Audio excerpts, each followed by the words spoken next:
많은 시인들이 인생을 길에 비유합니다. 그래서 길, 돌이라는 그 법칙이라는 이 도자도 사실은 길이라는 단어에서 왔어요. 그래서 길도자, 도리도자, 법칙도자라는 말에서 이 길은 우리 인생을 상징하는 거라면 우리가 사는 그 길 가운데서 우리는 낯선 것이 보일 때가 있습니다. 제가 어릴 적에 살던 동네가 있어서 한번 옛 생각이 나서 한번 그 동네를 갔어요. 거기는 이제 서울에 좀 약간 구시가지다 보니까는 별로 변화가 없는, 발전이 없는 그냥 옛날 모습 그대로를 가지고 있는 그런 곳이었습니다. 그리고 제가 어릴 때 다니던 그 골목길을 가다가 아주 오래된 교회 하나를 본 거예요.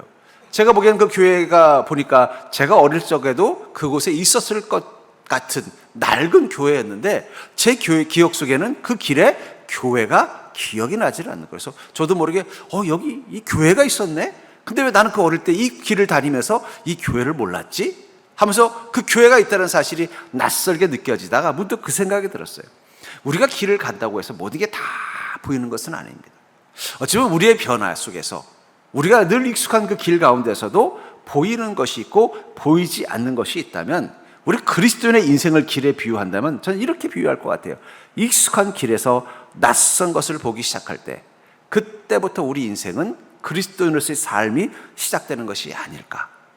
오늘 본문에 나오는 바울이 그런 상황을 경험한 것입니다. 그가 갔던 이 다메섹 도상은 그가 조금만 더 가면 안디옥이고 그 길을 또 쭉 가면은 다소가 나옵니다. 이 다소는 바울이 태어나서 자랐던 곳입니다. 그러니까 이 다소와 이 예루살렘 사이에 안디옥과 다메섹이 있는 거예요. 그런 의미에서 이 다메섹으로 가던 그 길은 단순히 다메섹에만 가는 것이 아니라 거기서 안디옥으로, 안디옥에서 다소를 통해서 저 유럽으로 지나가는 우리로 치면 경부고속도로와 같은 곳입니다. 아마 바울은 그 길을 여러 번 많이 갔을지도 몰라요. 왜냐하면 다소가 고향이면 어떻게 돼요? 배를 타고 가든지 아니면 그 길을 따라서 다메섹과 안디옥을 거쳐서 다소를 가야 됐기 때문에 그 예루살렘에서 가던 그 다메섹의 길은 그에게는 낯설은 길이 아니라 익숙한 길, 마치 이 경부선을 두고 우리 평택 사람들이 수시로 이용하는 길처럼 익숙한 길이었을지도 모릅니다. 근데 그 길에서 그는 낯선 것을 봅니다.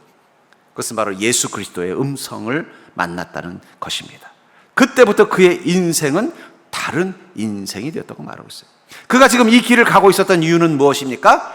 그가 예수 그리스도를 대적하는 자로, 자신이 스스로 이 유대의 공회원으로서 이 유대교를 지키기 위해서는 교회를 핍박하고 예수님을 믿는 자들을 핍박해야 된다는 나름대로의 자기 사명감을 가지고 마침 다메섹이라는 곳에도 이 기독교 유대인들이 그곳에서 여러 가지 무리를 일으키는데 그들을 다 대제사장에게 잡아가서 그들을 징계해야겠다는 책임감을 가지고 나름대로 사명감을 가지고 그 길을 가고 있었다는 것입니다. 근데 그 길을 가다가 그 길 가운데서 예수님을 만났어요. 그가 다메섹으로 갔던 목적은 바로 다메섹에 있었던 기독교인들을 잡아다가 그들을 대제사장에게 끌고 오고 대제사장 앞에서 재판을 받고 그들에게 벌을 주려고 하는 목적으로 갔던 것입니다. 근데 가던 그 길에서 예수님을 만난 것입니다. 예수님이 그 길에서 사울아 사울아 너는 어찌하여 나를 핍박하느냐. 이 음성을 듣고 사울은 깜짝 놀라 당신은 누구십니까? 했더니 주님이 뭐라고 말씀하셨어요? 나는 내가 박해하는 예수니라. 그 순간 그가 가던 그 길은 전혀 다른 길로 바뀌게 됐어요. 다메섹에 갔던 그 길을 가던 목적은 무엇입니까? 아까도 말씀드린 것처럼 그곳에 있는 기독교인들을 핍박하고 그들을 잡아다가 대제사장 밑에서 재판을 받게 하는 게 목적이었다는 거예요. 근데 그 길을 가다가 그 길 가운데서 예수님을 만나고 나서 그는 다른 행동을 한다고 말하고 있어요. 그것을 사도행전 9장 20절부터 22절에 보니까 즉시로 가다 회당에서 예수가 하나님의 아들이심을 전파하니 듣는 사람이 다 놀라 말하되 이 사람이 예루살렘에서 이 이름을 부르는 사람을 멸하려던 자가 아니냐. 여기 온 것도 그들을 결박하여 대제사장들에게 끌어가고자 함이 아니냐 하더라. 사울은 힘을 더 얻어 예수를 그리스도라 증언하여 다메섹에 사는 유대인들을 당혹하게 하니라. 사울이 다메섹에 온다는 이야기를 들은 유대 사람들은 어떤 생각했어요? 잘됐다. 이 사울이라는 사람 보니까 이 기독교인들을 아주 증오하는 사람인데 이곳에 와서 이 기독교인들을 다 잡아갔으면 좋겠다 기대하고 왔던 거예요. 그리고 아니라 다를까 사울이 왔습니다. 이 회당에 모여서 사람들이 이제 사울이 어떻게 이 기독교인들을 잡아갈 건지를 이야기하겠구나 기대했는데 그곳에서 무슨 얘기를 했다는 거예요? 여러분들 우리가 핍박하는 그 예수님이 하나님이십니다. 우린 그분을 믿어야 살 수 있습니다. 얼마나 당황됐겠어요. 사울이 여기 왜 왔다고요? 교회를 핍박하고 그리스도인들을 잡아가려고 온다는 걸 다 알고 있었는데, 그런 그 기독교에 대해서 반감을 가진 유대인들 앞에서 뭐라고 말하는 거예요? 사울이 예수님을 믿어야 된다고 말하고 있다는 거예요. 깜짝 놀랐다는 거예요. 왜 변했어요? 그가 가는 그 길에서 누구를 만났기 때문이에요? 예수를 만났기 때문입니다. 예수를 만나고 나자 그는 이제 가는 길이 달라진 것입니다. 어쩌면 처음에 이 다메섹을 향해 갈 때 머릿속으로 이런 상상을 했을 거예요. 내일 내가 다메섹에 도상하면은 이 회당으로 유대인들을 다 모아서 우리들 중에 기독교인들이 누군지를 색출해내고 그들 중에 가장 악질을 잡아다가 내가 다 예루살렘으로 끌고 가서 그들이 다 십자가형을 받든지 돌에 맞아 죽게 해야 되겠다. 그들을 어떻게 잡아야 되는가? 내일 가서 내가 무엇부터 시작해야 되나? 그 회당장을 먼저 만나야 되나? 그가 가지고 있었던 내일에 대한 계획은 뭐예요?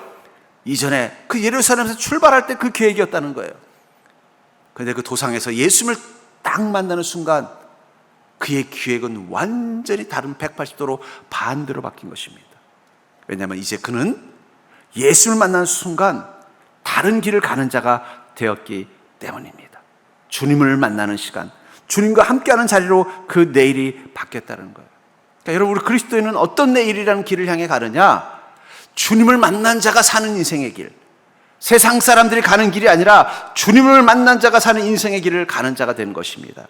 그래서 저는 이 그리스도인을 이렇게 비유하고 싶어요. 절대로 그리스도인이란 세상이라는 길 위에서 다른 길을 물어가는 자. 분명히 바울은 이전까지 유대인으로서, 유대교 공회원으로서, 바리새인으로서 유대교를 지키고 보호하기 위해서는 기독교인들을 또 예수 그리스도를 증거하는 사람들을 다 핍박하고 잡는 것이 자신이 가야 되는 인생이고 내일의 계획이라고 생각했던 것입니다. 근데 그 도상에서 예수를 만나고 나자 그는 이렇게 묻는 거예요. 그럼 주님, 제가 어떤 길로 가야 됩니까? 제가 어떤 인생을 살아야 됩니까? 저는 어떤 미래를 준비해야 됩니까? 제가 예수를 만나고 나니까 이전에 내가 가지고 있었던 내일에 대한 모든 길들이 다 막혀버렸네요.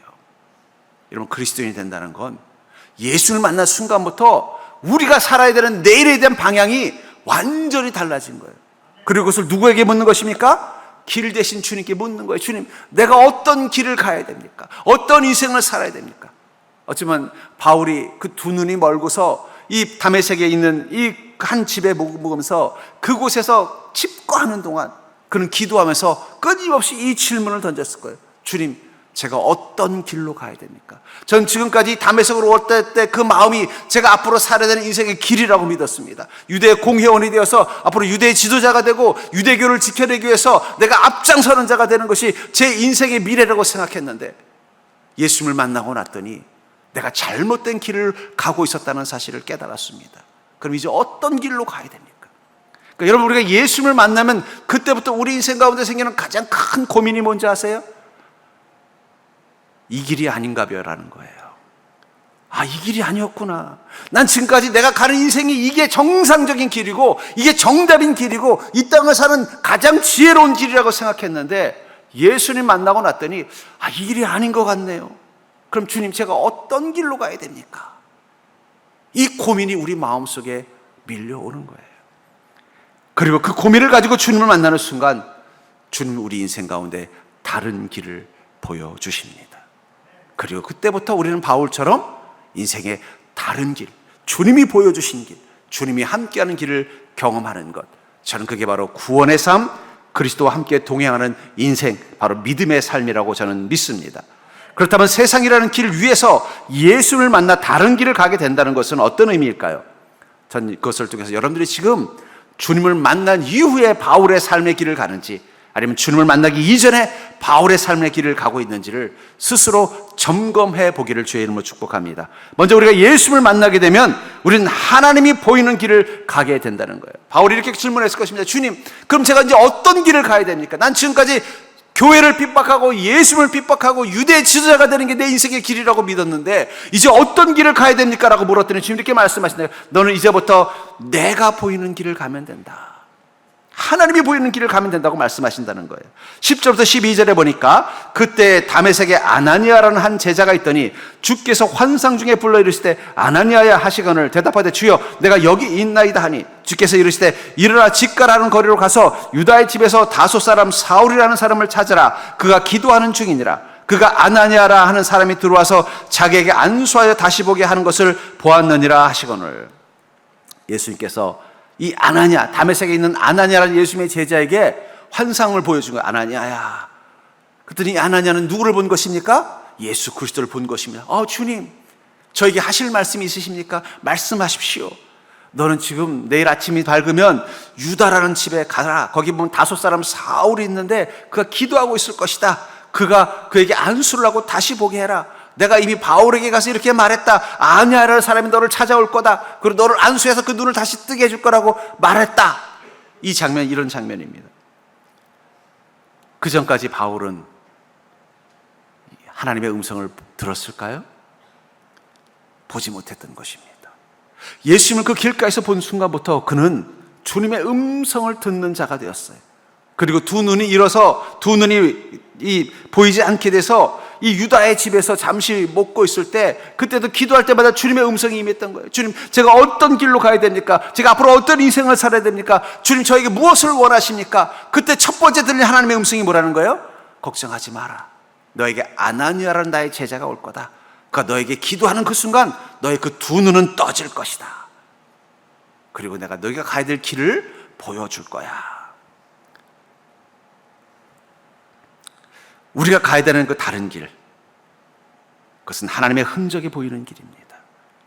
똑같이 다메섹에 있는 길이고, 어쩌면 아까도 말한 것처럼 다수에서 예루살렘 사이에 있는 이 대로, 바울에게는 여러 번 지나갔을 법한 이 길, 요즘은 길도 많이 바뀌지만 옛날은 그렇게 잘 바뀌지 않습니다. 근데 그곳에서 그는 다른 것을 보기 시작한 거예요. 바로 하나님이 보이는 길. 어쩌면 이 다메섹에도 바울은 여러 번 그곳에서 머물렀을지도 모릅니다. 유다의 집에서 여러 번 머물렀을지도 몰라요. 그러나 그는 한 번도 그곳에 있으면서 하나님의 음성을, 하나님을 보지 못했던 것입니다. 근데 이제 그는 하나님의 음성을 들었을 뿐만 아니라 하나님이 보여주는 그 길을 가게 된다는 거예요. 여러분, 우리가 믿음을 가지면 믿음의 눈이 떠집니다. 그걸 영안이라고 그래요. 영안. 믿음의 눈이 떠지면 그때부터 내 인생 세상 길 속에서 무엇이 보여요? 하나님의 길이 보이는 거예요. 하나님의 행하심이 보이는 것입니다. 하나님의 역사하심이 보이는 거예요. 저는 목사이다 보니까 이 목사의 눈에만 보이는 게 있습니다. 어디 낯선 곳에 가도요, 제 눈에 제일 많이 뜨는 건 교회입니다. 여기 교회가 있었네. 여기 무슨 장로교 교회가 있네. 여기 우리 같은 침례교 교회가 있네. 잘 보여요. 심지어는 해외를 가도 교회가 보여요. 예, 참 신기합니다. 예. 해외를 가도 교회가 보이는 거예요. 예. 또 하나는요, 성도가 보여요. 밥 먹고 있으면 옆에서 얘기하는 걸 막, 저 사람 장로님이신 것 같다. 저분 집사님이신 것 같다. 저분 목사님이신 것 같다. 이제 예수님 막 믿기 시작한 것 같다. 성도가 보입니다. 마지막이 뭔지 아세요? 하나님이 좋아하시는 것과 싫어하시는 것이 보여요. 생활하다 보면, 여긴 하나님이 별로 안 좋아하실 것 같은데, 이게 보여요. 여긴 하나님이 좋아하실 것 같은데, 저 사람들의 모임은 하나님이 좋아하실 것 같은데, 이 사람들의 모임은 하나님이 싫어하실 것 같은데, 그게 보여요. 같은 장소에 저와 일행 중에 예수님을 만나지 않은 사람 눈에는 안 보인다는 거예요. 나는 가면서 교회가 보이는데 하는데 그 사람 뭐랄까? 여기도 편의점이 있네? 편의점이 보일지도 모릅니다. 나는 저분 성도님들 같은 건데, 근데 그 사람 눈에는 그게 보이고, 저 사람 돈 좀 있어 보이는 것 같은데, 다른 게 보일 거라는 거예요. 여기는 하나님이 좋아하실 것 같은데, 하나님이 싫어하실 것 같은데, 근데 예수님을 만나지 않은 사람에게는요, 여긴 이제 재미있을 것 같은데, 여긴 좀 피곤할 것 같은데, 다른 게 보인다는 거예요. 예수 그리스도를 만난 자의 눈에는 다른 것이 그 인생의 길 위에서 보입니다. 그것을 출애굽기 23장 20절부터 22절에 보면, 내가 사자를 내 앞에서 보내어 길에서 너를 보호하여 너를 내가 예배한 곳에 이르게 하리니 너희는 삼가 그의 목소리를 청중하고 그를 노엽게 하지 말라. 그가 너희의 허물을 용서하지 아니할 것은 내 이름이 그에게 있음이니라. 내가 그의 목소리를 잘 청중하고 내 모든 말대로 행하면 내가 내 원수에게 원수가 되고 내 대적에게 대적이 될지라. 우리가 믿음의 눈이 떠지고 이제 그 영안을 가진 자로서 우리 인생을 살게 되면 우리 눈에 무엇이 보이느냐? 길에서 너를 보호하여 너를 내가 예비한 곳에 이르게 하는 하나님의 뜻이 보인다는 거예요. 여러분들, 예수 그리스도를 다메섹 도상에서 만난 바울처럼 내 인생의 한 중심에서 예수를 만난 자의 눈에는 무엇이 보여요? 하나님께서 그 길 가운데서 나를 보호하시는 하나님이 보인다고 말하고 있습니다. 또 하나님이 예배한 것을 향해 인도되는 것을 보게 된다고 말하고 있다는 거예요. 왜 우리가 믿음의 눈을 떠서 예수를 만난 자가 되어서 믿음의 눈을 뜨고 하루하루를 살아야 되느냐? 그러면 여러분들의 눈에 뭐가 보이는 거예요? 하나님의 보호하심이 보이는 거예요. 내일도 내 인생의 길을 가면서 고민이 되는 거예요. 왜냐하면 내 인생에 지금 해결될 문제들이 많아요. 근심되는 일들이 많아요. 그것만 보면 내일이라는 길이 두렵고 걱정이 돼요. 근데 믿음의 눈을 뜨고 보니까 무엇이 보이는 거예요? 그 문제 가운데 함께 계신 하나님이 보이는 거예요. 그 속에서 나를 지키시는 하나님이 보이는 거예요. 야, 오늘 큰일 나게 생겼는데 어떻게 하면 좋지? 막 걱정하면서 갔더니 하나님이 기적처럼 그 문제를 해결해 주시는 것을 보게 된다는 거예요. 우리의 믿음의 눈이 뜨면 그게 보이는 거예요. 하나님 나를 보호해 주신다는 거. 또 우리가 사는 그 모든 길들이 뭐라고 말하고 있어요? 너를 내가 예비한 곳에 이르게. 여러분들이 어떤 길을 가든 그 끝은 뭐라는 거예요? 하나님이 준비하신 곳을 향해 간다는 거예요. 그 예비하신 곳을 향해 가는 인생이 된다고 말하고 있는 것이죠. 무엇보다 우리가 우리 인생길에서 주님을 만나고 나서 우리 인생을 바라보게 되면 무엇이 보이느냐? 22절에 내가 그의 목소리를 잘 청정하고 내 모든 말대로 행하면 내가 내 원수에게 원수가 되고 내 대적에게 대적이 될지라. 우리가 믿음의 눈이 떠져서 주님의 음성이 들리고 주님의 모습이 보여서 주님의 음성을 따라서 주님의 인도하심을 따라 살면요, 그때부터 우리 눈에 보이는 게 뭐라는 거예요? 나의 원수가 하나님의 원수가 되는 걸 보게 된다는 거예요. 여러분, 우리 인생에 원수가 있어요. 우리를 힘들게 하는 문제가 원수이고 우리를 어렵게 하는 사람들이 원수이고 우리 삶을 불행하게 만드는 게 원수라면 그 원수에게 하나님이 어떻다는 거예요? 원수의 원수가 된다는 거예요. 여러분들, 이 부모는 자녀들에게 어떤 존재입니까? 어떤 순간에도 부모는 자녀의 편이 되는 거예요. 그래서 그 자녀의 원수에게 부모는 뭐가 돼요? 원수의 원수가 되는 거예요. 그게 우리 하나님이시라는 거예요. 이게 얼마나 위로가 됩니까? 예, 여러분, 때로는 살다 보면요, 우리 인생에는 내 편이 없을 때가 있어요. 오죽하면 함께 사는 사람도 남편이라고 부르겠습니까? 내 편이 없으니까 같이 사는 사람을 남편이라고 부르는 거예요. 근데 그때에도 하나님은 뭐라고요? 난 너의 원수의 원수. 여러분들의 원수의 원수라는 건 가장 완벽한 내 편이라는 뜻이에요. 너의 대적이 되어주겠다는 거예요. 어설프게 편이 되어주는 것이 아니라 철저히 나의 편이 되어주는 것을 경험한다는 거예요. 어디서요? 주님을 만난 이후 우리 인생의 길에서 그것을 경험한다는 거예요. 그러니까 여러분들, 혹시 여러분들이 가는 그 길이 왠지 너무 힘들고 답답하고 막막하다면 우리는 어쩌면 아직 주님을 만나기 이전에 그 바울이 그 다메섹 도상을 가던 그 시간일 수도 있다는 거예요. 지금 여러분들에게 필요한 것, 그것은 바로 주님을 만나는 경험입니다. 주님을 만나서 여러분들이 믿음의 눈이 떠지기를 기도하십시오. 지금 여러분들의 인생길 가운데 뭔가 답답하고 막막하다면 지금 여러분들에게 필요한 건 주님, 내가 이곳에서 주님을 만나서 이제는 주님이 나와 함께 계심을 보는 믿음의 눈을 뜨고 사는 자가 되게 해주시옵소서. 기도하시기를 주의 이름으로 축복합니다. 내일 여러분들이 또 가야 되는 그 길이 그 막막한 시간일 수 있다는 거예요. 내일 그 문제 해결해야 되는데, 내일 내가 가면 회사에 가면 난 깨지게 생겼는데, 내일 이 문제 해결하지 않으면 나한테 너무 어려운 일이 생기는데, 내일 그 사람 만나는 게 너무 죽기보다 싫은데, 지금 뭐가 필요할까요? 기도하십시오. 주님, 내가 내일 믿음의 눈을 뜨고 가게 해주옵소서. 다메섹에서 예수를 만나고 나서 그 다음에 믿음의 눈이 떠진 바울처럼 믿음의 눈을 뜨고 가게 해주옵소서. 그럼 저는 보게 될 줄 믿습니다. 그곳에 하나님이 계심을 보게 될 줄 믿습니다. 주님이 이미 예비하신 여호와 이레의 하나님을 보게 될 줄 믿습니다. 언제나 내 편 되시는 반석 되시는 하나님을 보게 될 줄 믿습니다. 그러면 내일의 길을 향해 가는 게 두렵지 않다는 거예요. 혹시 내일 지금 내 인생에 좀 아주 괴로운 일이 있으면 오늘 꼭 기도하십시오. 하나님, 내가 내일 믿음의 눈 뜨고 가게 해주십시오. 두 번째로, 세상이라는 길 위에서 예수님을 만나 다른 길을 가게 된다는 것은 어떤 의미인가요? 그것은 나의 부족을 축복으로 바꿔주시는 것을 보게 된다는 거예요. 우리가 가는 그 다른 길은 나의 부족함을 하나님의 축복으로 바꿔주는 것을 경험하는 길이 될 거라고 말씀하고 있다는 것입니다. 15절과 16절에 보면 주께서 이르시되 가라, 이 사람은 내 이름을 위하여 이방인과 임금들과 이스라엘 자손들에게 전하기 위하여 택한 나의 그릇이라. 그가 내 이름을 위하여 얼마나 고난을 받아야 할 것을 내가 그에게 보이리라 하시니.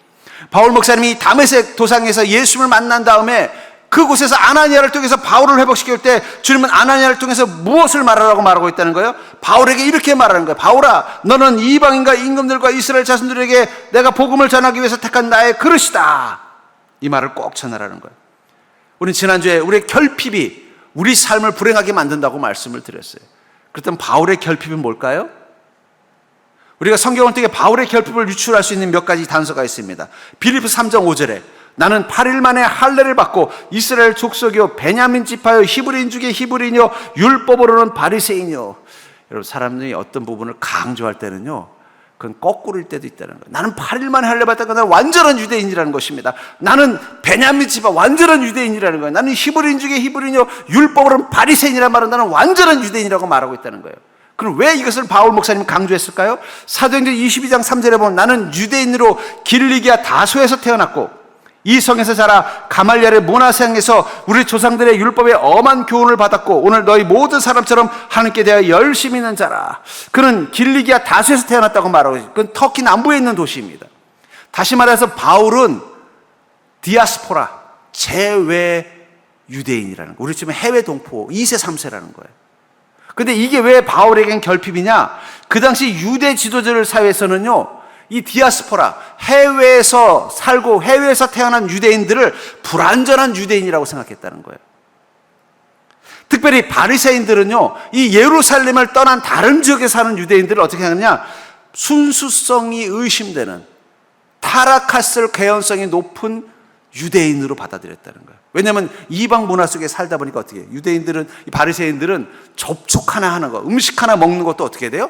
철저히 거룩함과 거룩하지 못함을 구분하는 자예요. 근데 이방 사회, 우상이 가득한 도시에서 또 거기서 또 이방 문화가 가득한 곳에 사는 유대인들이 순수하다고 생각하지 않았다는 거예요.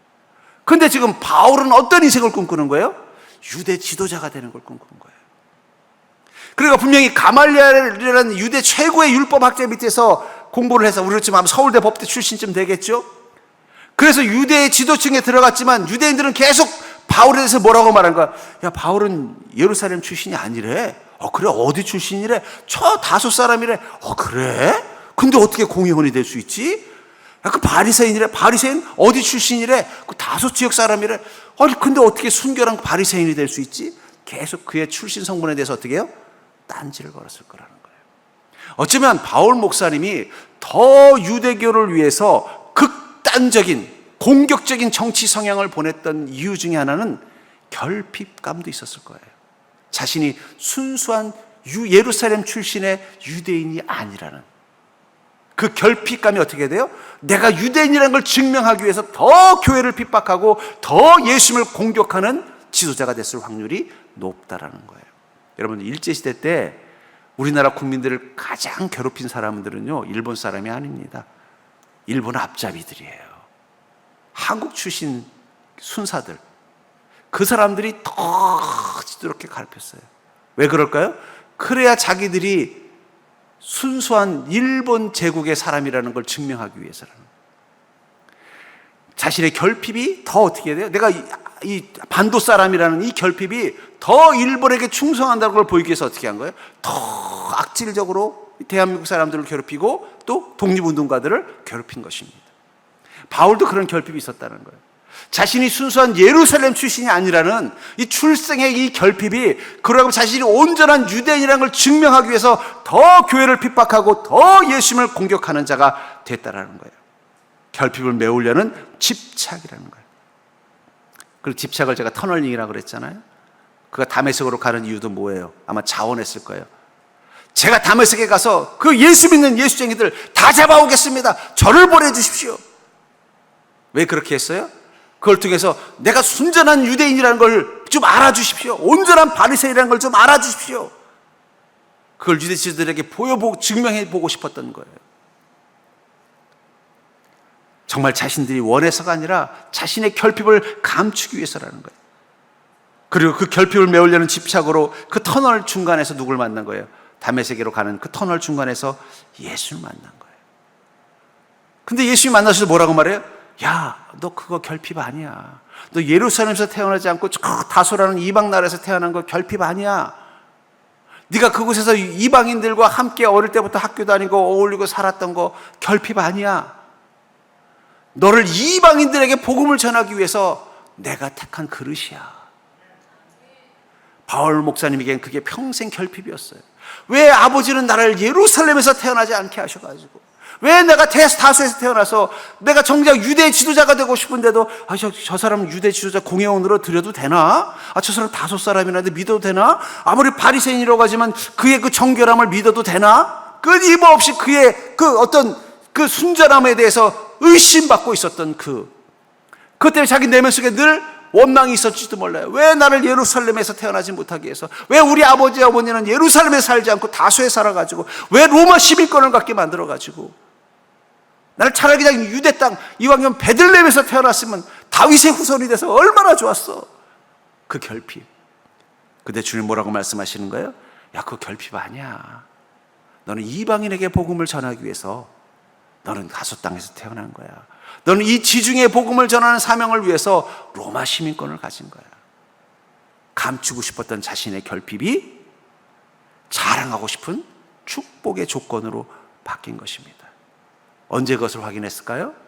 그러니까 주님의 그 소명을 받고 이방 땅의 복음을 전하려고 보니까, 당신 다소 사람이요? 나 다소에서 장사했는데, 그래, 그 아무개 알아요? 나도 알지요. 아이고, 반갑네. 헬라인들에게 복음이 너무 잘 전해지는 거예요. 심지어는 자기가 복음을 전하다가 이스라엘 땅에서 예루살렘에서 죽게 됐어. 어떻게 돼요? 나 로마 시민권자요. 나 로마 황제에게 재판받아야 되겠어.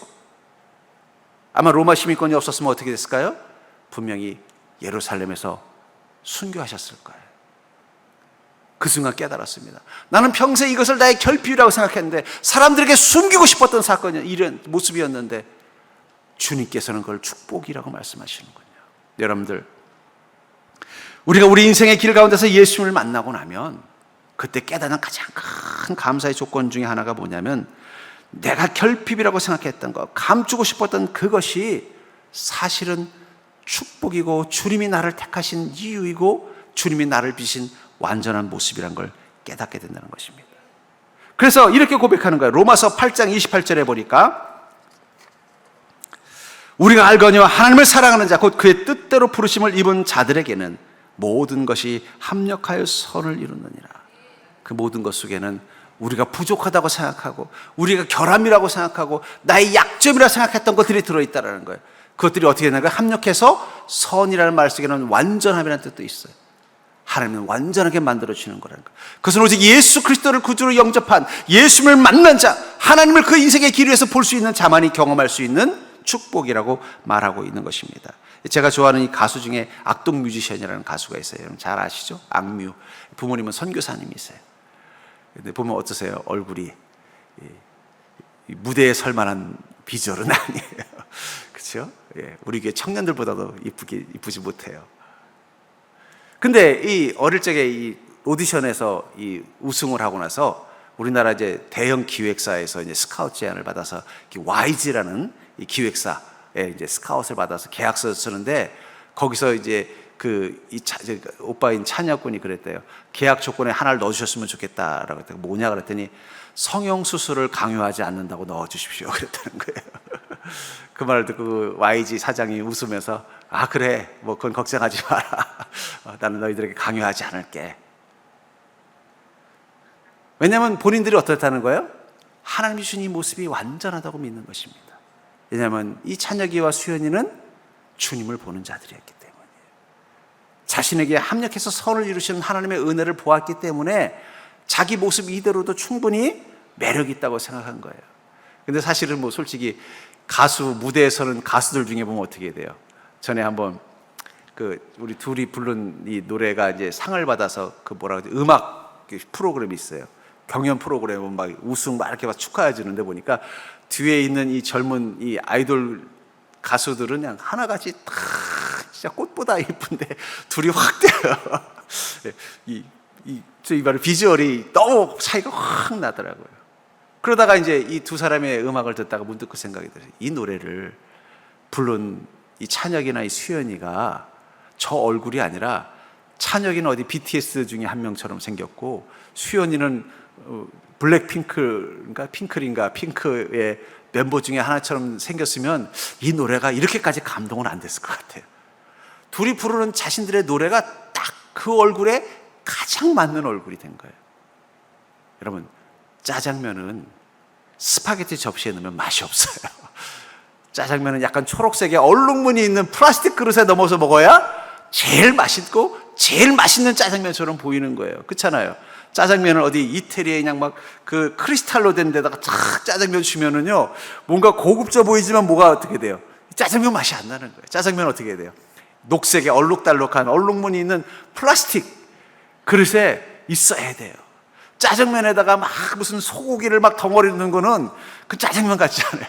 짜장면 위에는 완두콩 몇 개가 올라가는 게 제일 맛있어 보이는 거예요. 우리가 예수 그리스도를 만나면 그 순간부터 우리의 결핍이 아닌 것처럼 느껴지는 것입니다. 축복으로 바뀌는 거예요. 근데 이게 왜 축복이냐? 우리가 우리 인생의 많은 부분을 어디에 낭비하느냐? 이 결핍을 메꾸고 감추려고 하는 보상 행위로 거기에다가 너무 에너지 쓴다는 거예요. 왜 바울 목사님은 왜 이렇게 교회와 예수를 믿는 자들에게 대해서 이 악질적인 행동을 하려고 했을까요? 결핍 때문이에요. 이걸 감추고 싶은 거예요. 내가 온전한 유대인이라는 걸 증명해 보이고 싶은 거예요. 내가 온전한 바리새인이라는 걸 증명해 보려니까 어떻게 해야 돼요? 더 기독교인들에 대해서 비난하고 더 예수 믿는 사람들을 증오할 수밖에 없다라는 거예요. 아마 어쩌면 그 길을 가면서도 그 마음속은 불편했을지도 몰라요. 그러나 자기도 모르게 어떻게 돼요? 자신의 그 결핍을 메꾸기 위해서는 더 분기택천해서 교회를 핍박하고 예수님을 공격해야만 자신이 이 결핍을 감출 수 있다고 생각했던 것입니다. 우리에게도 그런 모습이 있다는 거예요. 우리가 우리의 결핍을 감추려고 하는 행동들이 우리 인생의 낭비가 되는 거예요. 에너지 낭비가 되고 인생에 그것을 감추는 데 급급하느라고 우리 인생의 소중한 것을 잃어버릴 때가 있다는 거예요. 그렇기 때문에 여러분들, 주님께서는 우리의 결핍을 축복으로 바꿔 주십니다. 이 사실이 우리에게 주는 은혜를 깨닫는다면 우리는 어떻게 되느냐? 우리의 결핍을 소중히 보는 거예요. 마치 저 악동 뮤지션의 그 찬혁이가, 수연이가 내 모습은 하나님이 주신 거니까 제일 아름답다고 믿는 것처럼, 그리고 나의 노래는 이 얼굴에 나와야 제일 완벽한 노래가 된다는 거 느낀 것처럼, 내 모습을 주님께서 이렇게 주신 것을 소중히 여기면 나오는 게 뭘까요? 감사예요. 우리의 결핍에 감사하는 것, 나의 부족함에 대해서 감사하는 것, 나의 연약함에 대해서 감사하는 것. 그것은 주님을 볼 수 있는 자, 주님을 만난 길에서만 경험한다는 거예요. 그리고 그것을 주님께 내어놓는 것입니다. 주님, 내 모습 이대로 주 봐두옵소서. 그러면 그 순간 주님은 그것을 어떻게 만드신다는 거예요? 아니, 그건 결핍이 아니야. 너를 택한 이유야. 그건 보물이야. 너는 그것을 통해서 완전해질 거야. 이제 그것을 감추려고 애쓰지 말고, 그것 때문에 더 집착하며 살지 말고, 이제 그것을 나에게 내어놓으렴. 그럼 내가 너에게 그 빈 그릇을 나의 은혜로 채워줄 거야. 어쩌면 우리가 자꾸 세상 사람들이 가는 그 길을 같이 따라가는 이유 중에는 우리 안에 결핍이 만든 것도 있을 거예요. 왜냐하면 그래야 사람들이 내가 부족한 자라고 생각하지 않으니까, 못난 자라고 생각하지 않으니까, 약한 자라고 생각하지 않으니까 더 세상 사람들 따라가려고 애를 쓰는 모습이 우리 안에 있는지도 모릅니다. 이 결핍, 이것은 결핍이 아니라 주님이 나를 택하신 이유라는 걸 깨닫는다면 그때부터는 세상 따라가는 게 아니라 이제는 주님 따라갈 수 있는 용기가 생기는 것입니다. 주님과 함께 갈 수 있는 마음이 생기는 것입니다. 전 여러분들이 이제는 그 부족을 축복으로 바꾸시는 주님께 그것을 내어놓는 믿음 되기를 주의 이름으로 축복합니다. 세 번째로, 세상이라는 길 위에서 예수님을 만나 다른 길을 가게 된다는 것은 그냥 길에서 사명의 길을 찾게 된다는 거예요. 그냥 길에서 사명의 길을 찾게 된다는 것입니다. 4절부터 6절에 보면은, 땅에 엎드려서 들음에 소리가 있어 이르시되 사오라 사오라 내가 어찌하여 나를 박해하느냐 하시거늘 대답하되 주여 누구시니까? 이르시되 나는 내가 박해하는 예수라. 너는 일어나 시내로 들어가라. 내가 행할 것을 내게 이를 자가 있느니라 하시니. 사울이 다메섹 도상에서 예수님의 음성을 들었습니다. 듣고 나서 깜짝 놀라서 당신은 누구십니까? 했더니 주님이 나는 네가 박해하는 그 예수다 한 다음에 뭐라고 말씀하셨어요? 너는 다메섹 시내로 들어가라. 네가 행해야 될 일을 너에게 이를 자가 이미 준비되어 있다라고 말씀했다는 것입니다. 그는 이 다메섹까지 가는 이 길, 어떤 마음으로 갔을까요? 아까도 말했잖아요. 이 바울 목사님이 교회를 핍박했던 그 내면 속에는 결핍이 있었기 때문이라는 거예요. 근데 그 결핍의 힘에 끌려서 어쩔 수 없이 밀리듯이 오고 있었지만 그의 영혼은 뭔가 불안했을 거예요. 어쩌면 그 다메섹에서 예수님을 만나기 전에 그 길을 가면서 바울의 마음속에서는 계속 잊혀지지 않는 사건이 하나가 있었을 것입니다.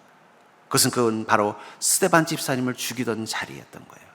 비록 자신이 직접 돌을 들진 않고 옷을 들고 있었지만 자기 눈앞에서 이 죽임을 당했던 스데반 집사님, 돌에 맞아 죽던 한 기독교인, 그럼에도 그의 눈에 보였던 하나님, 그는 여러분 보십시오. 지금 예수님이 안 보이십니까? 저 하나님 우편에 계신 예수님이 안 보이십니까? 예수님은 하나님 맞습니다. 내가 말한 그 예수님이 지금 여러분들과 나를 보고 계십니다.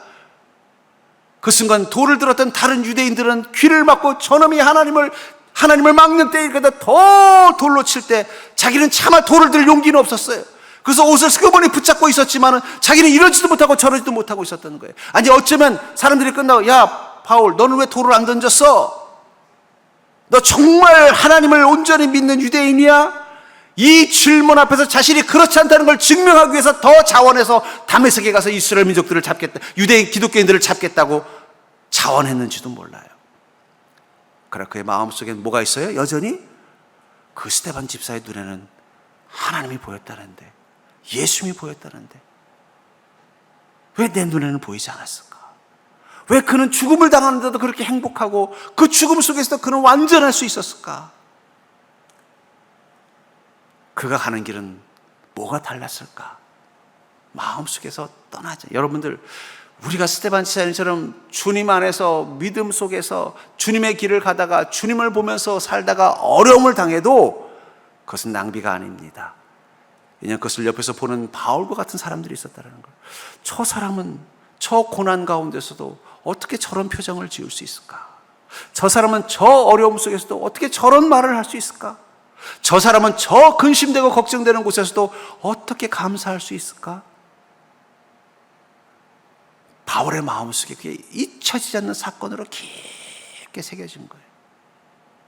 그 찝찝함을 가지고 자기에게 주어진 그 결핍이 만들어낸 그 상황에 밀려서 다메섹으로 기독교인들을 핍박하러 가고 있었던 것입니다. 그런 그를 주님이 만나주시고 그의 눈을 벗게 해주셨어요. 18절에 즉시 사울의 눈에서 비늘 같은 것이 벗어져 다시 보게 된지라. 그 비늘이 벗어졌을 때 그의 눈에 보이기 시작한 게 뭘까요? 그것은 스데반 집사님처럼 하나님이 보이기 시작한 것입니다. 천국이 보이기 시작한 것입니다. 하나님의 예비하심과 길이 보이기 시작하신 거예요. 그러자 그는 일어나 침례를 받고, 침례를 받았다는 것은 내가 예수 그리스도를 만났다고 고백한 것입니다. 나는 이제 다른 것이 보이기 시작했습니다. 그 전에 다메섹 도상을 지나가기 이전에 자신의 눈에 보이지 않았던 예수 그리스도, 자신의 눈에 보이지 않았던 하나님의 인도하심, 자신의 눈에 보이지 않았던 하나님의 뜻과 계획, 이제 그 비늘이 벗겨져 눈이 벗겨지는 그 순간부터 보였던 거예요. 그래서 어떻게 한 것입니까? 내가 예수님을 이제 보게 되는 존재가 되었습니다. 그걸 고백한 것입니다. 그게 침례입니다. 그리고 그때부터 그의 인생은 달라졌습니다.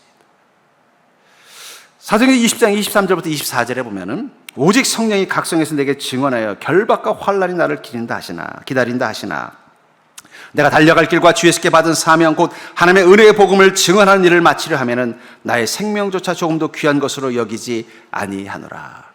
아까도 말한 것처럼 이 다메섹을 지나갈 때마다 바울 목사님은 어떤 마음이었을까요?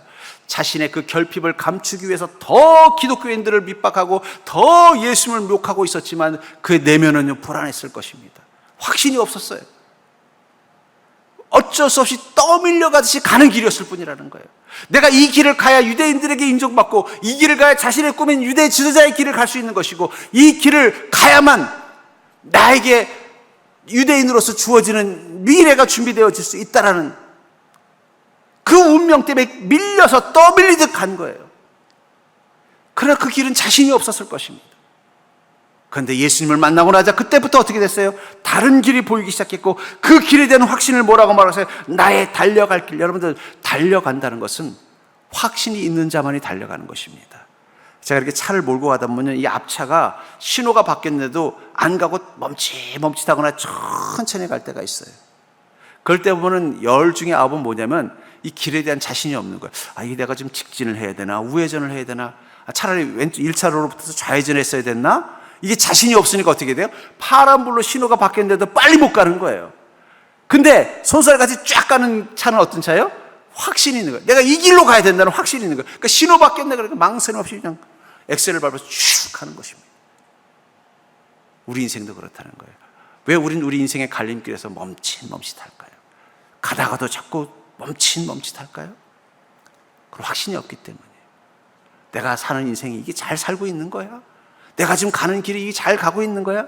내 마음속에 품은 계획이 이게 제대로 된 계획인 거야? 자신이 없는 거예요. 자신이 없으면 우리 인생에 대해서 자꾸 멈칫하고 주저하는 것입니다. 어쩌면 우리 일생 가운데 피곤함을 느끼고 권태로움을 느끼고 인생의 의미가 없게 느껴지는 이유는 어쩌면 우리가 길을 잃어버렸기 때문일지도 몰라요. 내가 지금 제대로 살고 있는 것인가? 제대로 가고 있는 것인가? 겉으로 보이기에는 분명한 목적이 있는 것처럼 보여요. 바울 목사님처럼 나는 분명히 다메섹에 가서 이 기독교인들을 다 잡아들일 거야. 그래서 내가 온전한 유대인이라는 걸 증명할 거야.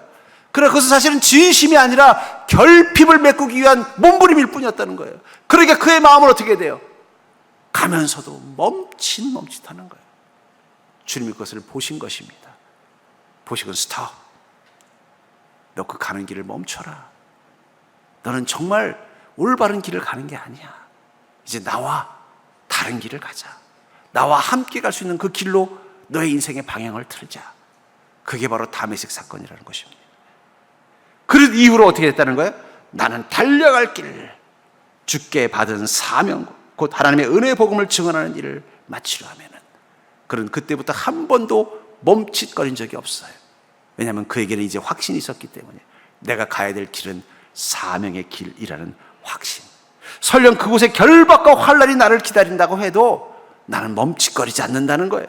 왜냐하면 나는 이미 내가 가야 될 길에 대한 확신이 있기 때문이라는 것입니다. 여러분, 사명이라는 건 바로 우리 인생의 길에 대한 확신을 회복하는 것입니다. 주님과 함께 가는 길이 어떤 길인지 확신이 생기는 것입니다. 주님이 어떤 인생을 살기를 원하는지 확신이 생기는 것입니다. 주님과 함께 가고 주님이 약속하신 그 인생을 살면 내가 어떤 인생을 살아야 되는지 확신이 생기는 게 바로 사명을 갖는 거예요. 전부 다 모두가 다 목사가 될 필요는 없습니다. 모두가 다 선교사가 될 필요는 없어요. 1년 365일 교회에서 살라는 게 사명이 아니라는 거예요. 내 인생의 길에 대한 확신을 회복하십시오. 어떤 길이요? 내가 예수님을 만나서 예수님이 살기를 원하시는 길이 무엇인지, 예수님이 원하시는 인생이 무엇인지, 예수님께서 준비하신 내 미래가 무엇인지를 보면서 사는 인생. 그게 바로 사명을 가진 것입니다. 사명을 갖는 그 순간부터 우리는 걷지 않습니다. 달립니다. 매일매일 내 인생의 시간들이 어떻게 돼요? 재미있는 거예요. 왜냐하면 분명한 목적이 있으니까요. 그 목적을 이루는 시간. 우리는 목적이 있어요. 주님이 주신 목적. 그 목적을 향해 달려가는 자가 된다는 거예요. 그러면 하루하루 사는 것이 힘들어도 피곤해도 어떻게 돼요? 재미있는 거예요. 의미 있는 거예요. 현대인들의 피로감, 현대인들의 이 쾌락을 지향하는 모습, 현대인들의 이 우유부단함은 길을 잃어버렸기 때문이에요. 저는 그곳에서 여러분들이 예수 그리스도를 만나서 사명의 길을 가는 자가 될 수 있기를 주의 이름으로 간절히 축원합니다. 우리도 이 바울 목사님처럼 길이 보이지 않을 때가 있어요.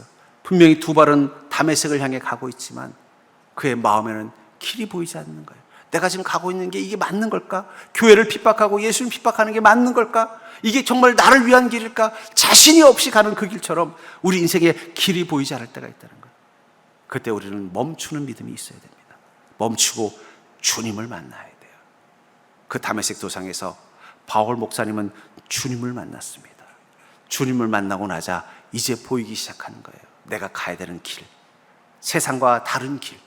그 길이 보이기 시작하자 그는 망설임 없이 그 길을 향해 간 것입니다. 우리 아까 우리 봉헌 찬양할 때 불렀던 찬양 모든 걸음 대신에 그 가사가 어쩌면 이 바울 목사님의 고백이 있는지 몰라요. 주님 내 길 아시네, 흔들린 그 길에도 함께해. 주님 내 일 아시네, 멈춰진 나의 삶에도 늘 함께해. 나의 힘이 되신 주 항상 같은 곳에서 주가 나의 도움 되시네. 나의 길이 되신 주 변함없으신 게 주가 나의 모든 걸음 되시네. 전 여러분들이 그 다메섹에서 예수 그리스도를 만났던 바울처럼 여러분들의 인생 그 세상길 한가운데서 주님을 만나는 자가 되기를 주의 이름으로 축복합니다. 주님은 여러분들의 길을 알고 계십니다. 주님은 여러분들의 내일을 준비하고 계십니다. 여러분들이 지금 흔들리고 있고 그 마음에 멈춰져 있는 이 시간도 주님은 그 길 가운데 함께 하시면서 길이 되어 주신다는 거예요. 그 인생, 그 확신 있는 인생을 살기 위해서 지금 우리에게 필요한 것은 주님을 만나는 경험입니다. 아직 여러분들이 그 다메섹 도상에서 바울이 예수님을 만난 것처럼 주님을 만난 경험이 없다면 지금 여러분들에게 필요한 건 내가 더 빨리 가는 게 아니라 잠시 멈춰서 주님을 만나는 경험입니다. 우리 다 같이 일어나셔서 우리 이 찬양 하시면서 이 찬양이 여러분들의 고백이 되기를 주의 이름으로 간절히 축원합니다.